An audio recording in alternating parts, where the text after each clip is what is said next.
Hi everybody, welcome back to Papa's Comic Books and Coffee. Okay, are you ready for today's reading? Let's see who's here. There you go. Earth's Mightiest Heroes, The Avengers, number 116, only 20 cents back in 1973. Story here is called Betrayal. It is by Steve Englehart and Mike Esposito. Now don't forget, this book and others is available on my eBay page, Papa's-Comic-Books. Hit that like button, give me a subscribe, please, and tell me in the comments what you want to hear, and we'll see if we can get it on for you. All right, let's get right into it. Where strikes the Silver Surfer, there falls an enemy to his doom. Vision, no, do not fall. The volcano, it's Avenger vs. Defender to the death. The scene is the Sanctum Sanctorum of Doctor Strange, and the password is action.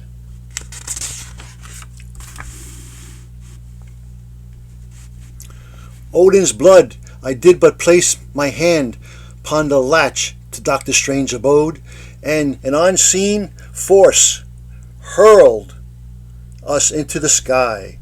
For a rough guess, Thor, I'd say he doesn't want visitors.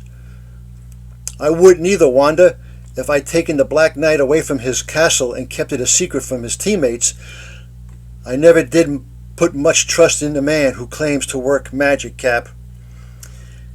And repulsive rays, or whatever he's got, rigged up in the front door don't inspire trust. I want some answers from him. Blam, blam! That is the reason we all have come, Iron Man, and what we shan't depart without. Yes, how may the humble one serve you, sir? Thou mayest inform the master that the Avengers wish words with him, and quickly. Our reception thus far hath sorely tried our patience. I am most deeply sorry, sir, but my master is engaged in vital research at the moment, and has requested that he not be disturbed. Good day, sir. By Hogan's mace, the god of thunder shall endure no more. So, if mystical warnings and conversation will not stop your intrusion, Wang shall. Mantis may make lies of your boast, servant. The next split instant, the supple mistress of the martial arts slams the startled Wang against the far door, as several Avengeral eyes snap wide at what they see within that darkened chamber, and then a few sorcerers' force enfolds them. And Strange did it to us again. That's it. I wasn't sure before, but there's no room for doubt now. The Black Knight's in there, and all right turned to stone. And Strange is determined to keep us out. We know full well that we cannot fight the spells, magician, yet the Avengers shall never admit defeat.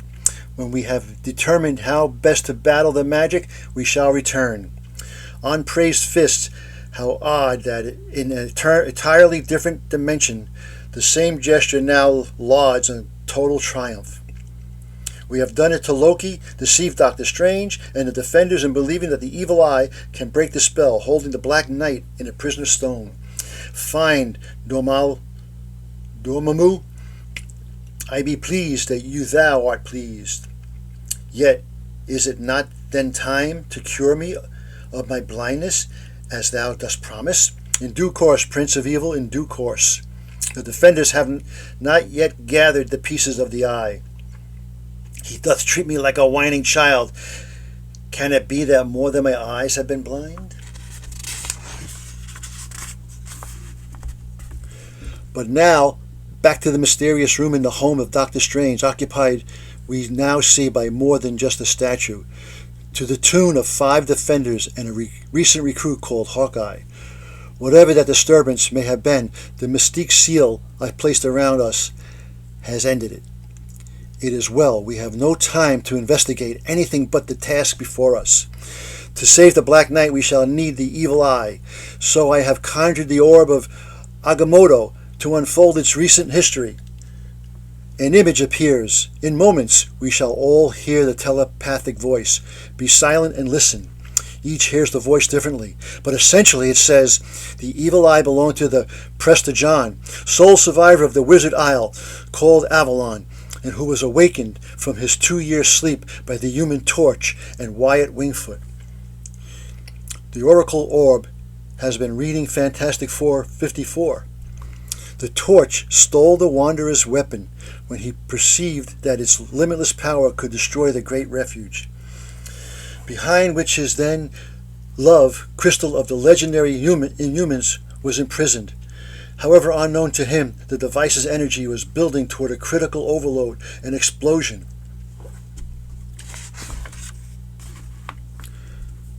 Prester John and Wyatt Wingfoot followed him, attempting to save him as he flew across the African desert. At the last moment, the Indian was forced to risk something, the weapon from the Torch's hand with a polarizer gun invented by the Black Panther. He did not miss. Seconds later, the device detonated with the force of an atomic bomb. The evil eye, invincible as it was, could not be destroyed by the blast. However, it burst into 6 similar parts that were driven through the planet. This was in accordance with the instructions built into it by men of Avalon to ensure that anyone who dared use the weapon at full power could never have second chance. The program parts hurtled onward until they once again felt sunlight, ending their journeys in Osaka, Japan, Rurutu, French Polynesia, Fort Wayne, United States, Los Angeles, United States, Monterrey, Mexico, Sucre, Bolivia. The image has ended. The voice no longer speaks. Return to your task of concealment, Orb. Your occult powers have served us well. 6. The sacred number of the half-mythical Avalon. That explains why they constructed the evil eye into 6 sections. And there are 6 of us. Say no more, 6 fiend. We'll corral those parts for the Black Knight. Only thing is, I seem to have left my Avengers Quinjet in my other suit.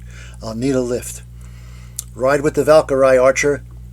We'll take the southern lands. The Silver Surfer and I shall fly the furthest shores. Hulk, we understand your animosity toward any of us, but for the Knight's sake, you must also help us. The Knight's soul must be rescued. Quickly, Hulk. We need all of us. Yes, Hulk will do it. Then leap to the Los Angeles behemoth. I shall mystically guide all of you to the exact location shown by the orb, while I remain here to guard the night. When one of you returns, I shall then go to the closest site in Indiana. Now, be gone. Meantime, however, Loki's dire suspicions have suddenly crystallized into certain knowledge. What a fool I've been! What an abysmal, stupid fool! Should that strutting peacock gain the power to conquer Earth's dimension, he would likewise possess the power to conquer Asgard, and would use it. I have preoccupied myself with hatred for one planet and never seen the grandeur scheme. Though driven from the fabled realm more times than I do care to recall, still I am an immortal. Yet I be blind. I must needs seek. Wait, I write this one. None but I must there wrest the Odin power from all the Father. Yet I be blind. I must needs seek aid to thwart this hideous plan I did help lose. Asgard is denied me by Odin's decree. Then, though my soul doth curdle at the thought there be but one to whom I may turn my assistance, Thor. And so it comes to pass that Captain America's thoughts on Doctor Strange's problem are quite uniquely interrupted. Good Lord appearing from thin air. Loki! Quickly, whoever thou art, I have drained myself to send this projection hither. Thou must conduct me to my half-brother, ere the strain doth pull me hence once more, and I be able to warn ye. Base varley, they deceit too well known for thy trickery to find success with the god of thunder. No, Thor, don't you see that he can't see? Hear him out. There is actually a moment then when Loki considers telling the Avengers the truth, but that would involve blaming himself, and the Prince of Evil could never do that. Avengers, I have discovered a plot most foul, threatening our entire universe, a plot devised by a group of Earth's most fearsome villains, whose name themselves, for unknown reasons, the Defenders. Their leader is the most mysterious man of Midgard, he whose very existence doth remain hidden away from most mortal minds. Doctor Strange? Aye, Rubbles Thor, we thought. Know of him perfidy? Then know ye that he be allied with vengeful Valkyrie, who hath returned to make everyone suffer from the defeat of her hands months ago. In addition, this cable includes the murderous monster called Hulk, whose hate for humanity is, as well we known, and that of the fourth member of the savage Submariner. His wars against the world have recently begun anew, I hear. Then there is the Silver Surfer. His bitterness to being held prisoner upon the planet hath driven him to strike back at it with these other outcasts.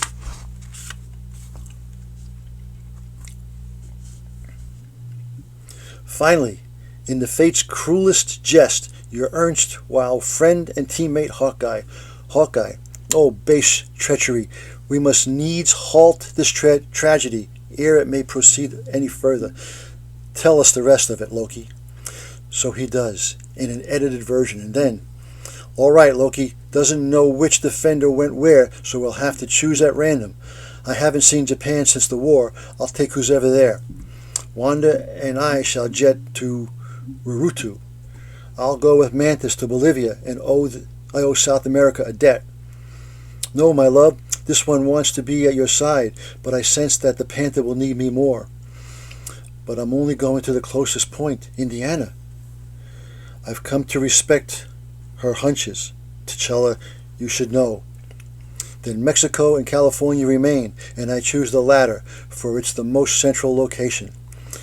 As the most powerful Avenger, I can aid ye others most easily from there, should there be a rise. That leaves the land of sunny senoritas for me. Which is fine, since Tony Stark and I hit the West Coast just a few months back. Let's do it. The die is cast. Two super teams, the world's mightiest heroes, are now committed to the abilities of their lives against each other. Deception begins. Perhaps only death will end it. Read on. Silver Surfer versus the Vision and the Witch. This is all very good. My space-spanning board brought me to the South Seas nearly insatiably, but now that I am here, I have soared across the island dozens of times. I cannot find my missing section of the evil eye. Look, look. This is chapter 3, by the way. The natives seem to be friendly folk. I shall do what I should have done at the very beginning and ask them for help.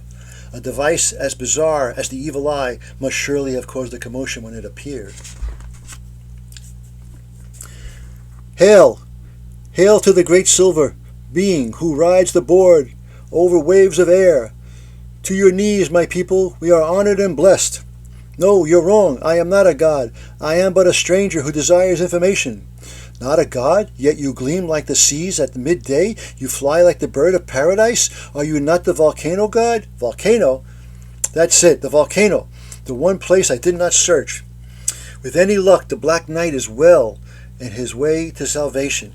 Come back, Silver One. We must have a feast, offer sacrifices.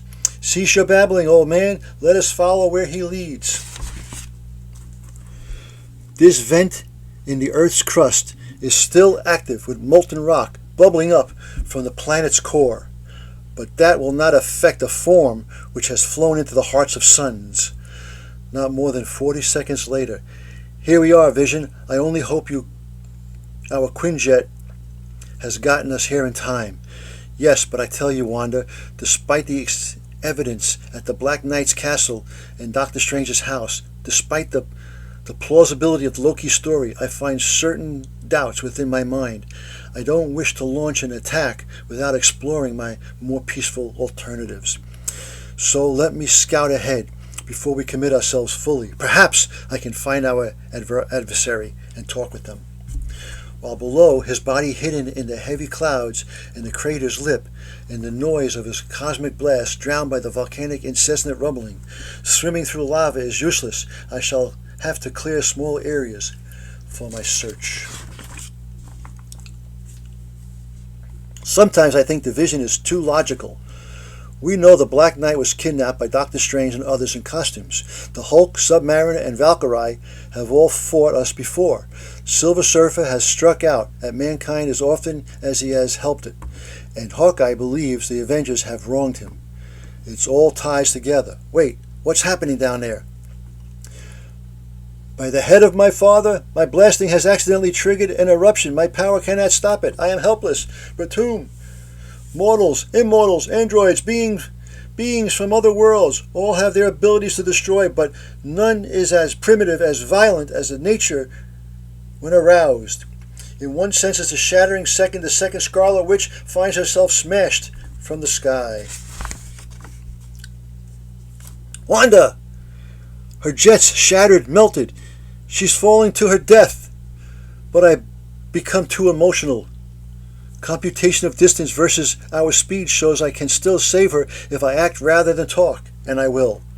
What's happening? The blast of heat seared her lungs, raised second-degree burns, but there's no permanent. What, someone rises from within the volcano? The Silver Surfer? Too logical. And the Scarlet Witch? An unwarranted attack when we come in peace, struck from ambush in the disguise of a natural event with a force that could kill hundreds. Too emotional, said he, against one lone girl? Too much in love. Try our cosmic power on me, Skyrider. Let's see how you fare against one who can fight back. Division. What in all that you galaxies are you doing there? But amidst the volcano's incessant roaring, neither the android nor the being from another world can hear the other. Waist deep in molten lava is no place for a meaningful dialogue anyway. It is much better suited for war, because war is hell. I do not understand why he attacks me, but his strength is nearly comparable to my own. Must summon my board. Use my thought control of it to save me. I do not naturally take to offense. I am much more on a defender. This blast should immerse his vulnerable body in lava until I can escape. He misjudged his distance from the crater wall. In the smoke. Now I have him. However, at that very moment, i.e., the volcano will destroy us all. We need a sacrifice to appease the Silver God. Yes, yes. Place this strange girl in the lava's path. We hear and obey, great chief. It will be upon her in less than a minute, and we shall be saved. Yet inside the Holocaust, the fight goes on. Or does it? What? The evil eye, my power blast, has accidentally disclosed it. If I can only reach it and flee. That must be the piece of the weapon he sought. He must not have it. Is there being insane? The Black Knight is an Avenger also, a teammate of his? Why does he not want me to help save him? There will be no answer to that fervent question, Surfer. Not today, at any rate, for the evil eye, like your cosmic board, is commanded by thought. And the thoughts that reach this section of it now are decidedly unfriendly. Even with its capabilities divided by 6, it is still awesome in its catastrophic power. With a roar like dying worlds, it detonates both combatants and itself into a yawning sky. But neither learns a thing. The eye, this is my chance. Oh no, Surfer, I'm closer than you. Oh no! There is not a fraction of hesitation. The vision swoops toward Wanda. The Surfer takes the prize. Yet, we won't argue semantics. A prize is only a prize if it's valuable to its possessor. Goodbye, Vision. I shall remember this. He's escaping and I cannot catch him. Our jet is demolished, and my natural flying speed can never match his. But if the Quinjet's rapid still functions, I can warn the others Avengers. The defenders are out for blood and must be met with full force. I must return to Doctor Strange at full speed so that he can warn the other defenders. The Avengers seek the evil eye for their own ends, and they attack without cause. And that was The Avengers, number 116 from 1973. Well, I hope you liked it. Pretty long read. Once again, This book and others are available on my eBay page, Papa's-Comic-Books. Don't forget, hit that like button, smash that subscribe button, and leave me a comment down below. Tell me what you thought. Tell me what you want to hear. If it's in my library, I'll try to get it on for you. And as I always say, that was easy. Until next time, Papa is out.